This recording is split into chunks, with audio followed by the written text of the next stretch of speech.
از بس که سوال زیاده من میخوانم کامنتاری شما را میخوانم که بسیار شکایت ها هم هست که مثلا سوال های ما جواب نگرفتیم گفته شاید این خیلش هم امکان دارد ولی انشاءالله که نوبت قطعی من جواب گفتن میگیرم شاید خیلی هفته نشید هفته دیگر نشید هفته دیگر خلاص انشاءالله تا ای سوالی دادگید ثواب هم میگیری اگر خودت هم که اگر با گوش کردنش نرسید دیگر ها گوش میکنن فایده او سوالی تر اونا برخوردار میشوند.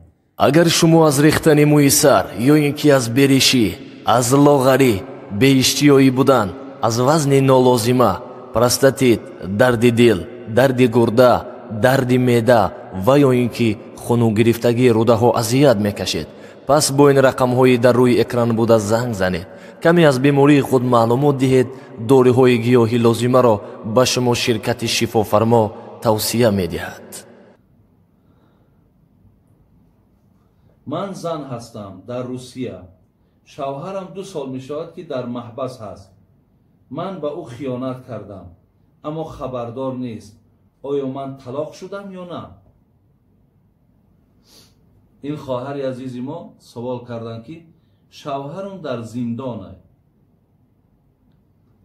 لیکن من از نبودنش مقصد یا در نبودنش دست به زنا زدم آیا من نکاحی از سر کنم یا مقصد نکنم. من اول خواهرای عزیز همه شما را تاکید میکنم که در نبودن شوهرهاتون خیانت نکنید.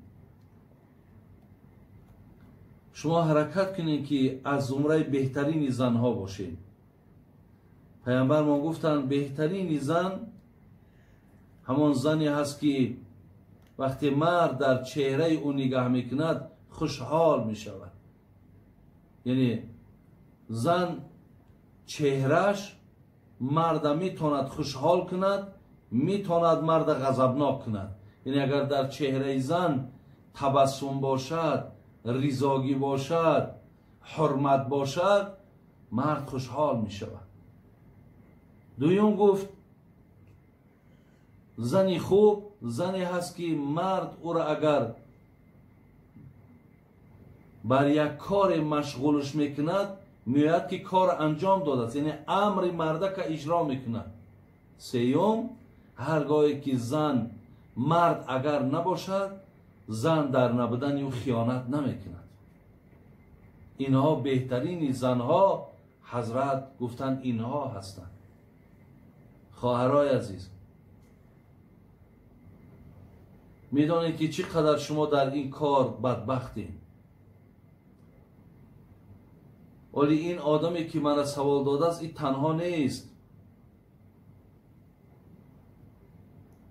امروزها ولی سوالها هم در دوام هست. تلفن هم برادرای ما زنگ میزنن بابای حاجی 3 فرزند دارم بابای حاجی 2 فرزند دارم بابای حاجی 5 فرزند دارم زنم برآمده دنبی کدام مرده که دیگر را گرفته است. زنم با همسایه با تلفن صحبت میکرده است. زن من مقصد با فلانی مرد دیدم. آیا مقصد من به اینها چی مصلحت بتون خواهرای عزیز؟ ای خدا بترسید. تو میدانی که علم یعلم بان الله یرا. خدا میگه میدانی که ای انسان تو همیشه در نظارت منی من تو را دائم نگاه دارم. شرم نمیکنی که وقتی تو با مرد بیگانه در حالت زینای و الله مهربان تو را تماشا دارد برای تو گناه می نویسد و روز قیامت چگونه در حدیث ها آمده است شما را آویزان میکنند و شما را با همون شلاق های آتشین عذاب میکنند.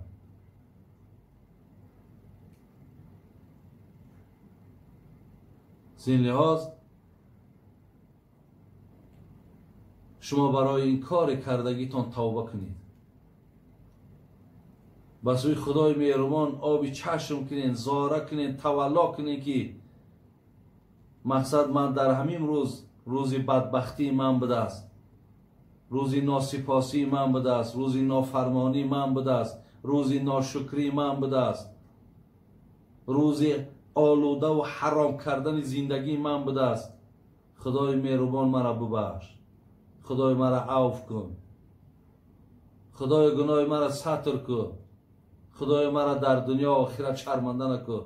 گفته تو از پروردگارت عذرخواهی کن و به این کار دست نزن.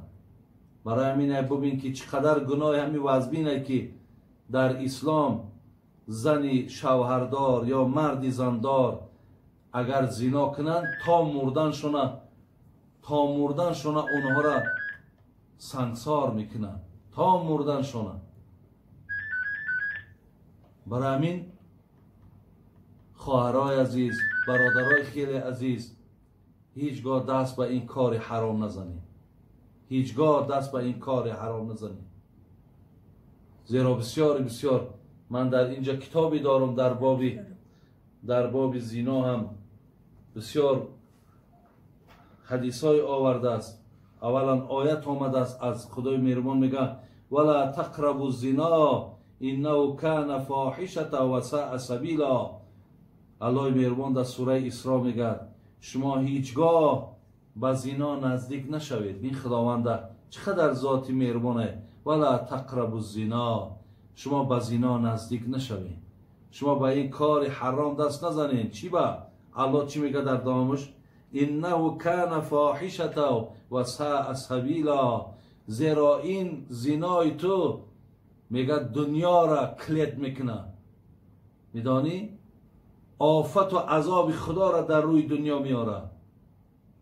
برای دیگر بنده ها هم مشکلات هایی که ایجاد میشود از پشت زنای تو هست میگه. و این بسیار بدراه هست. برای همین در روی دنیا، در روی زمین، هرگاهی که این عملهای زشت که زیاد شد، چقدر عذاب خدا هم بر بالای بندگانش زیاد می شود.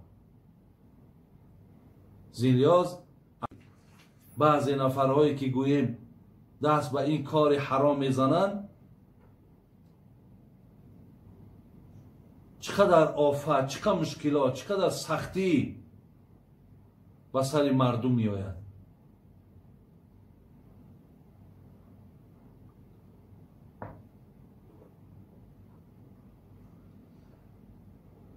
حدیثی که دیگر آمده است، خب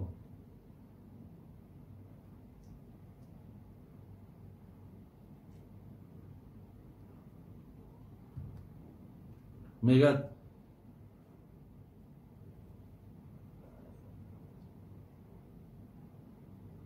کما ورد فی الزبور مکتوبا، در کتاب زبور حضرت داوود میگه نویسانده شده است این زنات معلقون بفروجهم فی النار یضربون علیها بسیاط من حدید. میگه در کتاب زبور نویسانده شده است که هر نفری که اگر در دنیا زناکاره، خواه مرده خواه زنه، اونها را میگه از همون فرجهاشون آویزان میکنن و با قمچینهای آتشین آهنین اونها را عذاب میکنن. اینکه عذابهای آخرت چگویی؟ پیامبر میگه ثلاثه لا یکلمهم الله یوم القیامه ولا ینظر الیهم ولا یزکیهم ولهم عذاب علیم شیخ ضانی ملک کذاب و عائل مستکبر. 3 نفر در روز قیامت بسیار عذابی دردناک دارند. یک نفری اون برادر عزیز نفری است که در دنیا دست به زنا زده است. برای همین تو یک لحظه ای که با فکری خودت معیشت کردی، استراحت کردی، ولی تو میدانی که با یک لحظه معیشتی حرامی تو چقدر در جامعه عذابها و سختی ها و نارسایی ها پیدا می شود از پشت همین کارهای حرام. برادرای عزیز و گرامی، بسیاری برادرها از ما از داخل و از خارج هم پرسیدستند که همین شبکه اصلی شما کدام است تا مقصد ما از همون استفاده بریم. من به همه شما اعلان میکنم که همون شبکه اصلی ما یا صحیفه اصلی ما همین نور تیوی هست. شما با همین حرفای روسی خودمان نور تیوی بنویسین در یوتیوب، همین صحیفه در یوتیوب هست. انشاءالله شما از همینجا برنامه بگیم همون اصلی ما را در میابین و هر ماه من حرکت میکنم تا 3-4 برنامه سوال و جواب یا یگان موضوع را در همین مقصد نور تیوی داخل کنم و انشاءالله شما از این استفاده برین. خداوند شما را خیر دنیا و آخرت نصیب گرداند. برادرای عزیز، شبکه نور تیوی شبکه اصلی بابای حاجی میرزا است. بدروین обуна шавен, дастгирӣ кунед, наврҳоро падилид сакнед, бародаро саволҳои худро дар имо равон кунед.